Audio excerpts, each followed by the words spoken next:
Persebaya sedang menghadapi masa sulit setelah kalah 0-2 dari Malut United di Stadion Gelora Bung Tomo, GBT, pada Jumat, tanggal 17 Januari tahun 2025. Kekalahan ini menjadi yang ketiga berturut-turut dan yang pertama di kandang setelah 9 laga sebelumnya tanpa kekalahan, 7 menang, 2 imbang. Situasi ini menjadi tantangan terbesar Persebaya di Liga 1 2024/2025. Pelatih Paul Munster optimistis timnya bisa bangkit, asalkan seluruh elemen tim bersatu untuk keluar dari krisis ini.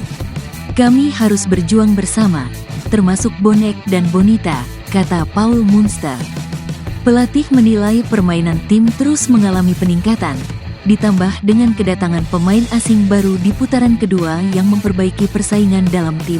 Hanya dibutuhkan waktu agar pemain baru dapat menunjukkan performa terbaiknya. Yang paling penting kami tetap bermain dalam rencana.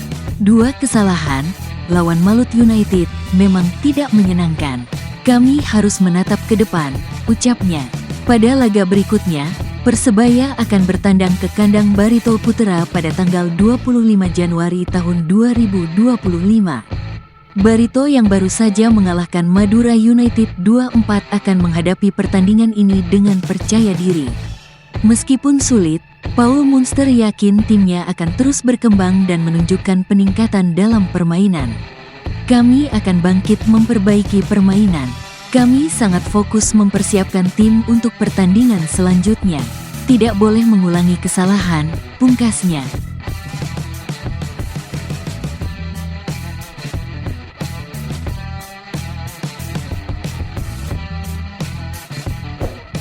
Nasib kurang beruntung kini menghampiri Kapten Persebaya Surabaya, Bruno Moreira. Setelah menjadi primadona di awal bergabung pada musim 2021/2022, kini ia justru mendapat sorotan tajam dari Bonek Mania.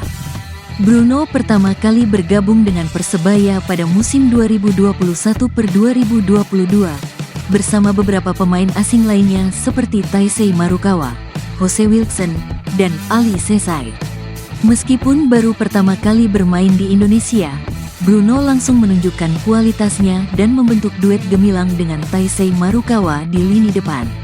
Ia mencetak 7 gol dan 3 assist dalam 29 pertandingan Liga 1 2021/2022, menjadikannya salah satu pemain kunci.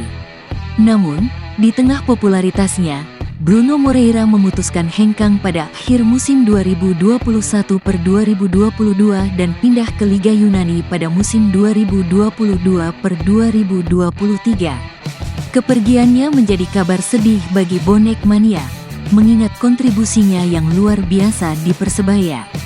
Bruno Moreira kembali ke Persebaya Surabaya pada awal musim 2023/2024 dan langsung menunjukkan performa gemilang, mencetak 10 gol dan 4 assist dalam 30 pertandingan Liga 1 2023/2024, membuat Bonek Mania tersenyum puas.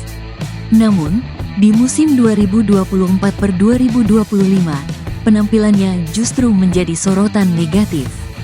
Setelah 18 laga dan 1.610 menit bermain, Bruno hanya mencetak 4 gol dan 1 assist di Liga 1 2024/2025. Bonek Mania menilai performanya menurun drastis dibandingkan musim sebelumnya. Terbaru, dalam unggahan Instagram resmi Persebaya pada tanggal 20 Januari tahun 2025, Bonek meminta klub untuk mencadangkan pemain dengan nilai pasar 6,08 miliar tersebut. Putaran kedua Liga 1 2024/2025 masih menyisakan banyak laga, memberi Bruno kesempatan untuk membuktikan diri dan menjawab kritikan dari Bonek Mania.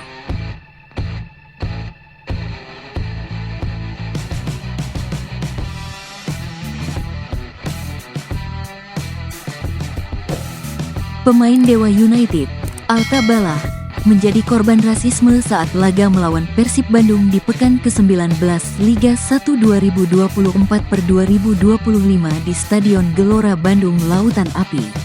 Manajemen Dewa United dikabarkan telah mengambil sikap terhadap insiden tersebut. Presiden Dewa United, Ardian Satyanegara, juga angkat bicara mengenai tindakan rasisme yang menimpa Alta Bala. Tentunya kami sangat menyayangkan adanya aksi rasisme yang dilakukan oknum supporter lawan terhadap pemain kami, Alta Bala. Kita tahu sepak bola adalah olahraga yang mempersatukan semua golongan di negeri ini. Namun nyatanya aksi-aksi seperti ini justru terjadi di pertandingan sepak bola, ucapnya mengutip dari laman resmi klub. Dewa United juga telah berkoordinasi dengan Asosiasi Pesepak Bola Profesional Indonesia, API, untuk menyelesaikan masalah rasisme ini. Kami pun sudah mengambil langkah dengan berkoordinasi dengan pihak yang berwenang dalam masalah ini, yaitu API. Semoga ini menjadi yang terakhir dan sepak bola benar-benar bisa menjadi alat pemersatu di negeri ini, ujar Ardian. Dukungan untuk menolak tindakan rasisme yang dialami Alta Bala juga datang dari mantan rekan setimnya di Persebaya Surabaya, Andika Ramadhani. "Aku neng emburimu bolo," tulisnya di Instagram Story yang berarti, "Aku di belakangmu teman." Kiper Dewa United, Alta Bala, memposting foto bersama rekannya saat timnya bertandang ke Gelora Bung Tomo. Alta bergabung dengan Dewa United pada 2022 setelah sebelumnya bermain 34 laga dan mencetak 2 gol di Persebaya saat dilatih Aji Santoso. Pada musim berikutnya, ia berpisah dengan Andika Ramadhani untuk bergabung dengan Dewa United. Di musim ini, tindakan rasisme juga menimpa pemain Bali United, Yabes Roni, setelah laga imbang melawan Persib Bandung pada tanggal 7 Januari tahun 2025. Yabes menerima penghinaan rasial lewat kolom komentar dan pesan di media sosialnya. Pemain 29 tahun itu melaporkan kejadian tersebut kepada API untuk diproses secara hukum, dan Bali United sedang menempuh jalur hukum agar pelaku mendapat efek jera.